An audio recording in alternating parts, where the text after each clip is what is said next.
हरे कृष्णा।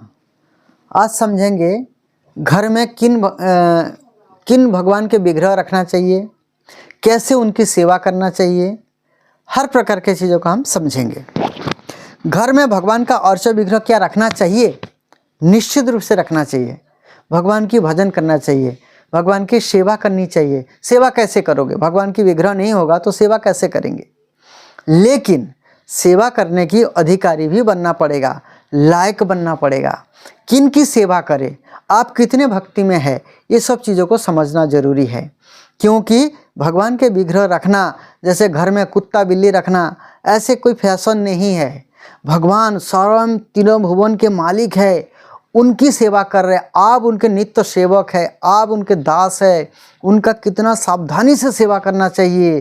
तो क्योंकि तुम्ही तो मूर्ति न साक्षात बजेंद्र नंदन, आप मूर्ति नहीं है, ये केवल एक मूर्ति नहीं है, स्वयं भगवान आपके घर में सेवा के लिए आप बुलाते हैं। मूर्ति में भगवान स्वयं आकर के निवास करते हैं और आपके ऊपर कृपा करते हैं। हमारे ऊपर भगवान कृपा करने के लिए उस मूर्ति में विराजमान हो जाते हैं। इस वजह से बहुत सावधानी के साथ भगवान के अर्च विग्रह की पूजा करना चाहिए।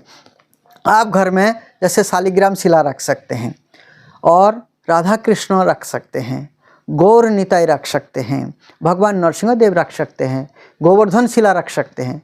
लेकिन सबसे बढ़िया है, क्योंकि जो ज़्यादा भक्ति में नहीं है, ज़्यादा सेवा नहीं कर पा रहे प्रॉपर तरीक़ा से, तो आपको जो है क्या करना चाहिए?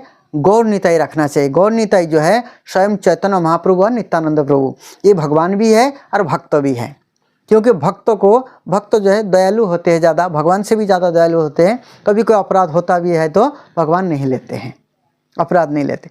और नहीं है तो घर में आप चित्रपट रखिए, अर्थात भगवान का फोटो रखिए, उसमें कोई अपराध नहीं होगा। आप जब हो सके आरती कीजिए, प्रणाम कीजिए, उसमें कोई किसी प्रकार का अपराध नहीं। उनको भगवान का चित्रपट को भोग भी लगा सकते हैं, किसी प्रकार के कोई दिक्कत नहीं, कोई अपराध नहीं होते। घर में भगवान की सेवा कैसे करें? सबसे पहले भगवान रखने के लिए आपको कम से कम हरिनाम दीक्षा में तो दीक्षित होना पड़ेगा। ऐसे तो अर्च विग्रह की सेवा करने के लिए ब्राह्मण दीक्षा की जरूरत पड़ती है, द्विज बनना पड़ता है, ब्राह्मण जनेऊ धारण करना पड़ता है। गायत्री जो है वो कई 9 प्रकार के मंत्र होते हैं गायत्री के साथ, और भी तो वो सारे मंत्र को तीनों टाइम जप करना होता है। भक्ति में बहुत एडवांस होते हैं और ब्राह्मण दीक्षा के बाद जो है अर्च विग्रह की पूजन करना चाहिए। नहीं होता है घर के लिए कम से कम आपको तो है हरिनाम दीक्षा लेनी पड़ेगी।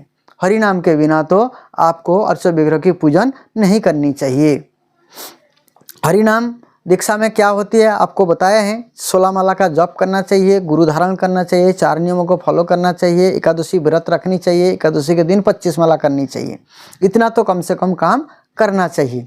और जो अर्च विग्रह आप घर में रख रहे हैं उनकी प्राण प्रतिष्ठा करना चाहिए। शुद्ध वैष्णव को घर में बुला करके विधि पूर्वक जो है उनको प्राण प्रतिष्ठा करनी चाहिए।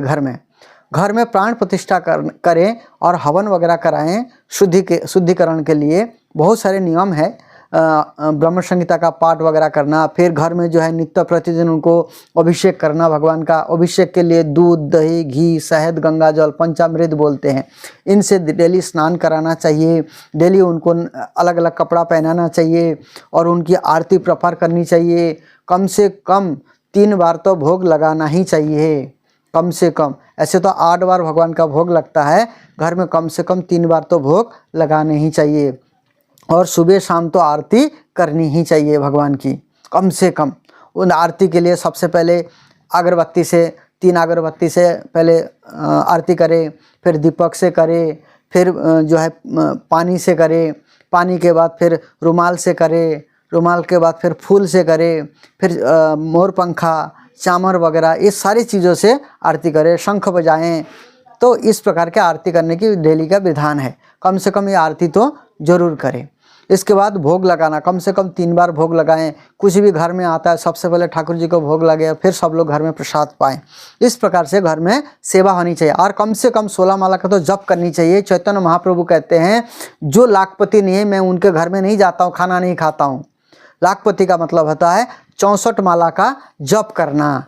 लेकिन 64 माला नहीं होता है, कम से कम तो हरिनाम दीक्षा लेना चाहिए। हरिनाम में 16 माला का जप कर लेनी चाहिए। घर में भगवान को अकेले छोड़ के जाना चाहिए। जैसे अर्च विग्रह अपने रखे, पूरा परिवार कहीं चल दिए, तो हम क्या करते हैं अक्सर घर में छोड़ करके चले जाते हैं। ऐसे घर में छोड़ करके भगवान को जाना नहीं चाहिए। कोई ना कोई एक व्यक्ति घर में रहना चाहिए और उनकी सेवा पूजा तो करते रहना चाहिए। ऐसे कभी परिस्थिति बनता है जाना जरूरी है तो आप क्या करें, भगवान को शयन देकर जाए, अर्थात भगवान को मंत्र के द्वारा सुलाया जाता है। मंत्र में सुला करके फिर जो है भगवान को आप कहीं जा सकते हैं। लेकिन साथ में ले जाने का कोई विधान नहीं है, क्योंकि अर्च विग्रह जिनकी अर्चना किया जाता है, जिनको पूजा जाता है, ऐसे अर्च विग्रह को हम साथ में लेके जाते हैं। कई लोग फैशन के तौर पर ले जाते हैं, कई लोग रास्ते में कहीं भी बैठा देते हैं, ट्रेन में बैठा देते हैं, अशुद्ध जगह में बैठाते हैं। ट्रेन में कितने अशुद्ध लोग होते हैं, उनके संस्पर्श में आते हैं, ना तो भोग लगता है ना कुछ लगता है, मतलब उनको फैशन के तौर पर कई लोग घुमाने ले जाते हैं। लेकिन ऐसे अपराध आप सभी लोग कृपया ना करें। भगवान को कोई खिलौना मत समझे, या इतना बड़ा भाव में आप नहीं आ गए कि आपका बेटा बन गया, कि आपका बाप बन गया, ऐसा नहीं है। सबसे पहले भगवान को जो है दास भाव से भजन करना चाहिए। आप उनके दास, आप दास है, भगवान मालिक है, इस भाव से सबसे पहले भजन करना चाहिए। ये जो बेटा वाला भाव, बाप वाला भाव, ये ऐसे नहीं आ जाता, ये सहजिया भाव है। ये जब भजन करते करते बंदा पक जाता है, भजन करता है, फिर अपना जो भाव है वो प्रकट होती है। 5 प्रकार से संबंध होते हैं भगवान के साथ। दास्य भाव, साक्ष्य भाव, दास्य मतलब आप दास है, भगवान मालिक है। साक्ष्य भाव मतलब सखा भाव है, जैसे अर्जुन और भगवान श्री कृष्ण का था। ये ऐसे नहीं था, ऐसे बनाया नहीं है, ये स्वतः ही प्रकट होता है भजन करते करते। सखा भाव, उसके बाद पति पत्नी का भाव, उसके बाद प्रेमिक प्रेमिका का भाव, माता पिता का भाव, ये स्वतः ही प्रकट होता है। ये ऐसे सहजिया भाव ना ले और इस प्रकार से अपराध भगवान के प्रति ना करें। क्योंकि देखिए भगवान चाहे तो आप सेवा कर रहे तो बहुत कुछ दे सकते हैं। कई बार क्या है, इस प्रकार की सेवा से पूरे घर में बर्बाद कर देते हैं, क्योंकि अपराध करने लगते हैं। अपराध से हम बर्बाद हो सकते हैं। जैसे गोवर्धन गिरिराज जी का शिला का सब लोग सेवा नहीं कर सकते, शालिग्राम शिला की सब लोग सेवा नहीं कर सकते हैं। जो उन्नत भक्त है, जो सेवा पूजा अच्छा से कर रहे हैं, या राधा कृष्ण की सेवा सब लोग नहीं कर सकते हैं। इसलिए प्रयास करें घर में चित्र पर रखे। ये लड्डू गोपाल वगैरह वाला जो छोटा बच्चा है, ऐसा मत समझिए छोटा बच्चा है, भगवान भगवान है। इसलिए किसी प्रकार का अपराध ना करें। आप सबसे मेरा हाथ जोड़ के विनती है, अर्च विग्रह जिनका पूजा किया जाता है, अर्चना किया जाता है, उनका सम्मान करें, उनको आदर दें, उनको भगवान की तरह पूजा करें, भगवान की तरह रखें। एक साधारण बच्चों का खिलौना की तरह मत ना करें। हरे कृष्ण। बहुत बहुत धन्यवाद आप लोगों का। जे आज से मेरे बात को सुन करके शायद इस प्रकार का आप करने लग जाओ, यही मेरा इच्छा है। आज के बाद कोई घर से जो है भगवान को लेके मत जाना। हमेशा जाना है तो भगवान को मंत्र शक्ति से सुला करके, उनको खिला पिला करके, आरती करके भगवान को हाथ पैर दबाइए, थोड़ा आनंद से भगवान को बोलिए, प्रभु मुझे जाना पड़ रहा है, क्षमा करिए, मैं आपका सेवा नहीं कर पाऊँगा, कृपया आप विश्राम कीजिए। इस प्रकार से करके भगवान से क्षमा याचना मांग करके बाहर जाइए।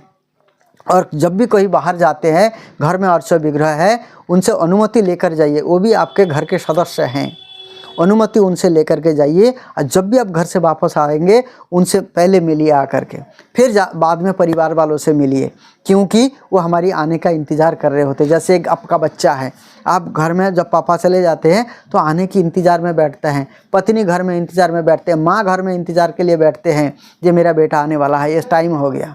इसी प्रकार अर्च विग्रह से भी इस प्रकार से अनुमति लेके जाइए और आ करके तुरंत पहले मिलिए, प्रणाम करके जाइए कभी भी आप जाते हैं।